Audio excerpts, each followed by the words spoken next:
चांदनी का श्राप। ये कहानी है 2001 की, जब चांदनी नाम का एक ट्रांसजेंडर, जिसे नाचना बेहद पसंद था, लेकिन लोगों ने उसको अपनाने से इनकार कर दिया। लेकिन चांदनी अपनी हवेली में रोज रात 12:25 पर अपने नाच का प्रदर्शन किया करती थी। उसका पैरों में चांदी के बड़े बड़े घुंघरू और लाल सिल्क की साड़ी और उसकी सुरमा भरी आंखें, जैसे वो खुद में ही एक कला थी। जब वो हवेली में नाचता तो पूरी हवेली में जैसे एक जान सी आ जाती थी।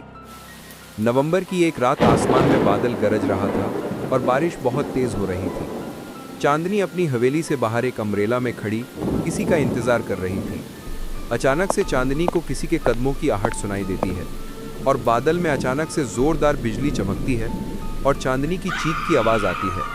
जब गांव वाले आवाज़ सुनकर आए तो देखा हवेली की बैक साइड पर चांदनी की डेड बॉडी पड़ी थी और चांदनी का घुंघरू उस बारिश की बूंदों में ज़मीन पर लरज़ रहा था।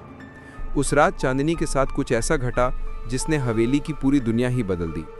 अचानक से सबको हवेली में से घुंघरू की आवाज़ आती, ऐसा जैसे खुद चांदी नाच कर रही हो।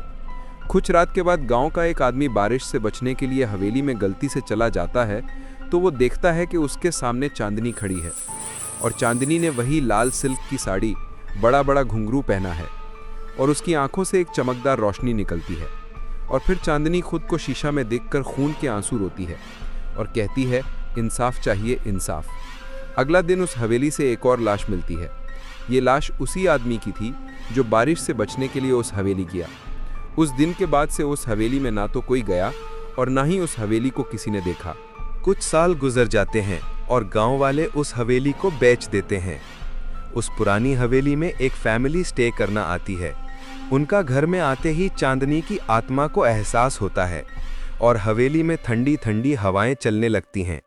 एक रात जब सब सो रहे होते हैं तो राज, जो उस फैमिली का मेंबर है, उसको अचानक प्यास लगती है। तो वो किचन की तरफ जाने से पहला दीवार पर लगी चांदनी की उस पोर्ट्रेट को घूर घूर कर देख रहा होता है कि घड़ी में 12:25 हो जाता है। ये वही टाइम है जिस टाइम पर वो ट्रांसजेंडर चांदनी अपना नाच का प्रदर्शन किया करता था।